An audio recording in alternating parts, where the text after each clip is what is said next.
Hi, my wife and I decided to make this video because we thought there wasn't any video on how to replace a Flowmatic shower valve. This morning I was taking a shower and noticed that I wasn't able to turn off the water, so we wound up having to turn off the water for the house. We have an older house. It's from 1967, about that time, so this is for an older part of Flowmatic, and this part is not easy to get, so you'll probably need to go to a plumbing supply store for a replacement.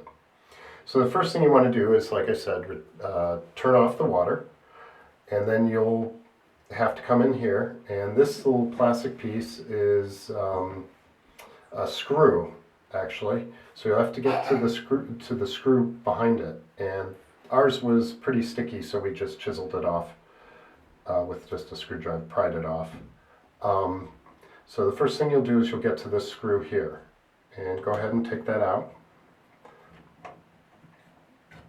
And that'll allow you to have some accessibility to the screws behind it to remove the plate. So here you go. So that's what it looks like. This is a price fixture lever that you can see at, you can find again at the plumbing store that you decide to go to. Anyways, I'll put that out of the way, and I'll go ahead and start taking off the plate. It's just 2 screws.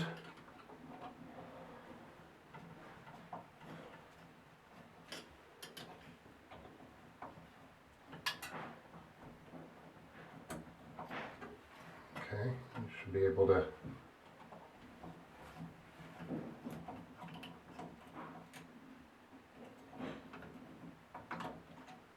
we're almost there. They're fairly long screws, so go ahead and remove this. Now these parts here that are going to come off, you want to be a little bit careful. This part is apparently impossible to replace anymore. You can't find this replacement, so you'll want to be very careful with that piece. And there's a gasket behind there that fits, and this is what the price fixture looks like. So, okay, here's your Flowmatic valve, and you'll notice 4 screws. At this point, you'll want to put some paper, or in our case, we just thought aluminum foil would be nice because it holds be held in place by its ability to cling to the wall here. You'll want to also make sure you turn off the water, like I said. Don't be surprised if water comes out at this point. So just start removing your screws.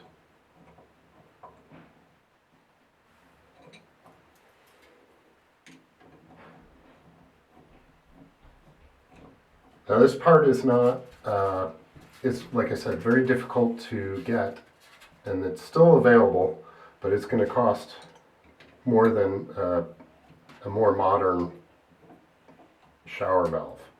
It's going to be, this one cost me about 125 bucks with taxes. Just get the last screw here.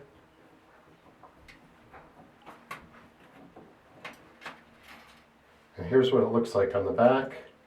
There's actually a gasket that's going to come with the new one. You might not be able to see it here. There's a little bit of a gasket there. This piece of plastic, nobody's really sure what it's for, apparently, but I'm going to put, the new one came with it, and I'm going to put it in just because this one has it. But the representative at the store said it's up to you. So that's what it looks like. Okay, so we've got a replacement. Like I said, it's you'll want to go to a store that has a specialty plumbing store that has these. It came with a new nipple, so we're not sure what that's for, but that goes that way if you want to see. And then you'll take your gasket, be very careful, and notice I kept the foil here so that if anything falls, hopefully it won't fall behind the wall. We also put something over the drain so it won't fall down the drain. Here's the gasket. Make sure you're clean and don't lose that. So I think we're ready. This plastic nipple part goes on the top. Okay, so we got the top screw in. And you want to do, in my case here, you want to do the side to sides. Oh, don't move your gasket. Make sure your gasket's lined up. Just do it nice and light. You'll want to do the other side.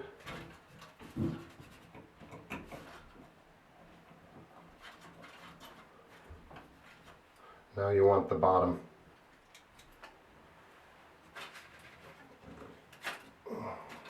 Now you can kind of start tightening your screws up.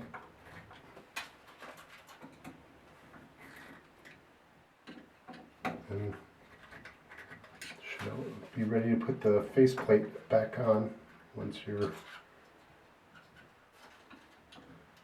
tight. I think we're good. Not too tight now, but just still snug them up a little bit. All right, so I can take the foil off, and now it's time for the faceplate. And again, I'm not sure I got it when I took it off, but there's a little gasket here. These three pieces all come off, so you'll want to keep them together or keep track of them if they come apart. You'll notice there's a little slot opening down this side. This should always go on the bottom so any moisture comes out if it ever gets trapped in there. So go ahead and slide that back in, and then you've got your bolts, which should be, let me grab them here, and I need to pull this out a little bit to see where I'm going with it. Yeah. And this actually goes into the hole. You'll notice on the valve there were two holes at the bottom, and that's where the faceplate screws into, are those two holes. I have my other bolt.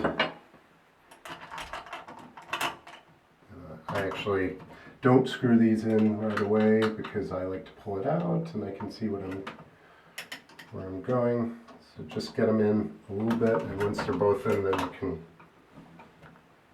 then you can screw them down.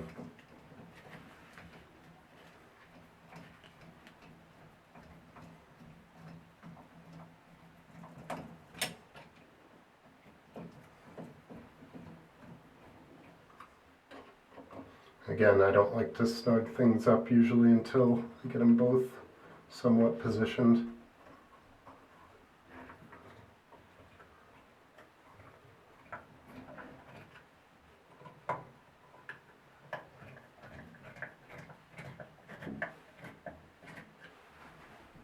Looks good.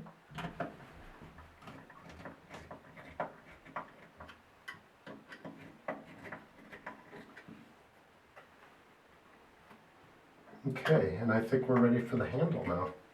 So I'll show you what that looks like.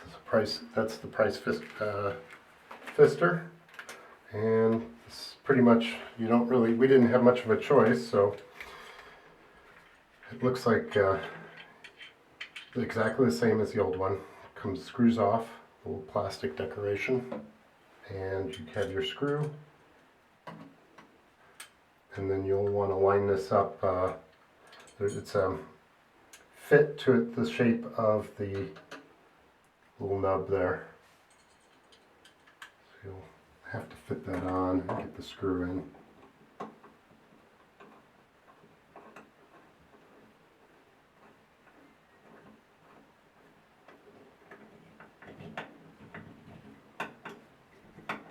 And this one doesn't need to be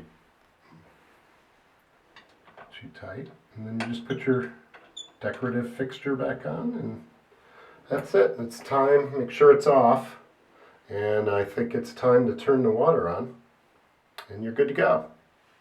Thanks for watching.